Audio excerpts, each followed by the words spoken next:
अस्सलाम वालेकुम दोस्तों, मैं डॉक्टर नसैन तब हम भाइयों के सामने हाजिर हूँ। और आज का मौजूद, आज का टॉपिक, आज के मेडिसन गोज़िपियम। गोज़िपियम एक ऐसी मेडिसन है जो प्लांट किंगडम से तल्लुक़ रखती है और वैसी माल इसकी फैमिली है, यानी कि ये वैसी माल फैमिली से बिलोंग करती है और ये प्लांट किंगडम से तल्लुक़ रखती है। और प्लांट किंगडम के अंदर एक ख़ासियत होती है कि उसके अंदर एक केमिकल होता है जिसको फाइटोकेमिकल बोलते हैं। और इस मेडिसन का फाइटोकेमिकल जो है वो है गोज़िपोल। गोज़िपोल वो केमिकल है जो मेंसेस को रेगुलर करने में मददगार होता है। इस मेडिसन को एम-मेनागोगिक मेडिसन कहा जाता है। एम-मेनागोगिक वो मेडिसन होती है, हर्बल ग्रुप की वो मेडिसन होती है जो मेंसेस को रेगुलर करने में मदद करती है, यानी कि मेंसेस फ्लो को बढ़ाती हैं। जो मेडिसन हर्बल में उसको एम-मेनागोगिक मेडिसन बोला जाता है। और ये फीमेल के यूट्रस पे असर डाल के उसके मेंसेस को रेगुलर करने में मदद करती है। अब आते हैं, ये तो मैंने हर्बल आपको बताया, अब आते हैं बोरग मटेरिया मेडिका की तरफ।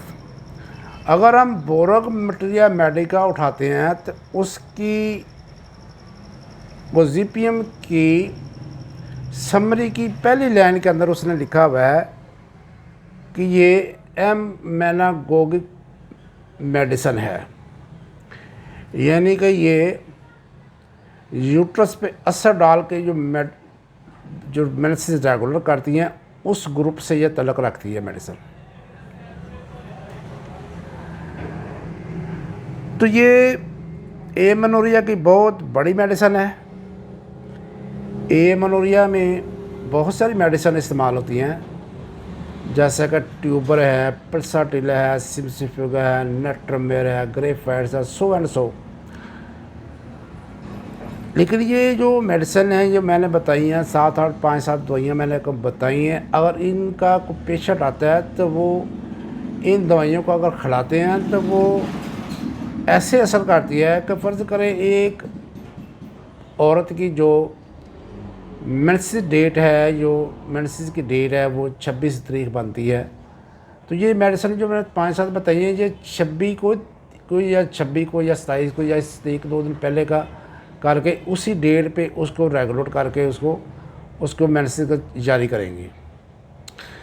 लेकिन ये गोज़िपियम की ये ख़ासियत है कि ये इसको अगर इस्तेमाल ना भी कराया जाए, इसको अगर इस्तेमाल करवाया जाए तो उसकी जो मेडिसिन डेट बनती है वो उस पर नहीं ये मेडिसिन रेगुलर करती, बल्कि ये जिस दिन इस्तेमाल कराना ये उस डेट से पहले भी उसको फ्लो को जारी कर देती है। इसीलिए इस मेडिसिन को कहते हैं कि इसको हमल के दौरान इस्तेमाल नहीं करना, do not use in pregnancy. तो इसको मेडिसिन को ये फैक्ट करके यूट्रस पे फ़ौरन मेंसेस को जारी करने की इसकी ख़ासियत है। इसीलिए उसने इसको एम-मेनागोगिक मेडिसिन के ग्रुप में बोरक ने शामिल किया है। तो जो एमेनोरिया है, एमेनोरिया की 2 शाखें होती हैं या 2 इसकी किस्में होती हैं। एक होता है प्राइमरी एमेनोरिया और एक दूसरा होता है सेकेंडरी एमेनोरिया। प्राइमरी एमेनोरिया वो एमेनोरिया है, यानी कि मेंसेस रुकने की डेट, जिसको मेंसेस ना आने की वजह है, यानी कि प्राइमरी वो वजह है कि जिसमें औरत एक लड़की जवान होती है और उसको मेंसेस जारी होते ही नहीं हैं, उसको बोलते हैं प्राइमरी एमेनोरिया। और जो सेकेंडरी एमेनोरिया है वो मेंसेस उसके जारी हो जाते हैं, लेकिन बाद में कुछ ऐसी वजूहात होती हैं, मसलन उसको खून की कमी हो गई या उसकी कोई ब्लीडिंग ज़्यादा हो गई या उसको चोट लग गई या उसके कोई फ्लैपन ट्यूब बंद हो गई, सो एंड सो को काजेज़ होती है जिसकी वजह से मेंसेस रुक जाते हैं, उसको बोलते हैं सेकेंडरी एमेनोरिया। और ये गोसिपियम मेडिसिन जो है ये सेकेंडरी एमेनोरिया की बहुत बड़ी मेडिसिन है।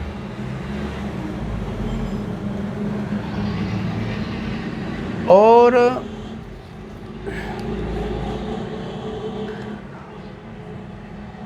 अब बोरो को उठाते हैं तो बोरो की गोसिपियम की जो समरी है, समरी की पहली लाइन के ऊपर ही लिखता है वो कि a powerful emmenagogic use physiological dose, a powerful एमेनागोगिक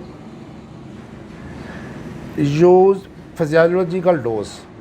अब आते हैं कि ये फिजियोलॉजिकल डोज क्या है। ये उस्तादा को तो पता होता है, लेकिन ये आम ज़बान में जो आम लोग सुन रहे हैं या आम स्टूडेंट सुन रहे हैं उनके लिए ये एक्सप्लेनेशन ज़रूरी है कि फिजियोलॉजिकल डोज वो डोज होती है जो मदर टेंचर कहलाती है, और एक डोज होती है homeopathic dose. Physiological dose Q से लेकर 24x तक जो ताकतें होती हैं वो फिजियोलॉजिकल डोज होती है, क्योंकि इनके अंदर कुछ ना कुछ रॉ मटेरियल होता है 24x तक। डॉक्टर नेच ने लिखा है कि 24x के बाद रॉ मटेरियल ख़त्म हो जाता है। तो लिहाजा जो फिजियोलॉजिकल डोज है वो 24x तक, क्यू से लेकर 24x तक होती है। और ये बोरक बोलता है इसको फिजियोलॉजिकल डोज देनी है, पेशेंट को, मरीज़ा को फिजियोलॉजिकल डोज देनी है, यानी कि मदर टेंचर से लेकर 1x3x तक इसको इस्तेमाल करना है। लेकिन क्यू में बहुत अच्छा इसके रिज़ल्ट जो है क्यू में मिलते हैं। अब आते हैं होम्योपैथिक डोज, वो क्या है। जो 24x से ऊपर की जो ताकतें हैं उसको होम्योपैथिक डोज बोलते हैं, मतलब 32 अंडर 1 cm, ये जो है ये होम्योपैथिक डोज है। तो बोरक इसको फिजियोलॉजिकल डोज के इस्तेमाल पे ज़ोर देता है, और ये 20 कतरों से लेकर 20 ड्रॉप से लेकर 60 ड्रॉप तक, 40 ड्रॉप तक इस्तेमाल किया जाता है। अब ये जो डिलीवरी के बाद प्लेसेंटा जो होता है रह जाता है औरत के रहम में, तो ये प्लेसेंटा को एक्सप्लोड करने में बहुत मदद देती है। यानी कि डिलीवरी के बाद अगर प्लेसेंटा एक्सप्लोड नहीं हो रहा तो इसको मदर टेंचर में इस्तेमाल कराएंगे तो ये एक्सप्लोड हो जाएगा। इसके साथ अगर आप कैंथेरस 3S का इस्तेमाल कराते हैं तो ये इसकी कम्प्लीमेंट्री भी है मेडिसिन, और इसकी हेल्प भी करेगी और रिज़ल्ट अच्छा देगी। इसकी एक और ख़ासियत भी है, और इसको ओवरडोज गोसिपियम को अगर ओवरडोज पेशेंट में दे दी जाए, यानी कि मरीज़ा को ओवरडोज दे दी जाए, तो ये प्रेगनेंसी को ज़ाया भी कर देती है।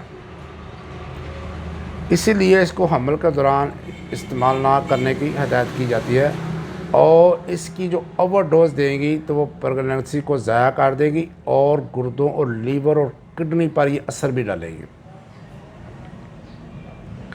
ये इसका एक इनलीगल यूज़ है जो होम्योपैथिक में नहीं होना चाहिए, लेकिन लोग करते हैं। तो ये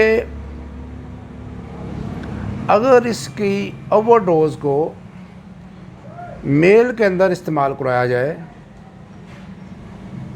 तो ये लीवर पे भी असर डालेगी, किडनी पे भी असर डालेगी और उसके स्पर्म को मार देगी। फिजियोलॉजिकल डोज अगर देते हैं हम, यानी कि मदर टेंचर में इस्तेमाल कराते हैं मेल के अंदर, तो जो उसको एजोस्पर्मिया का मरीज़ बना देगी, यानी कि उसके स्पर्म को मार देगी।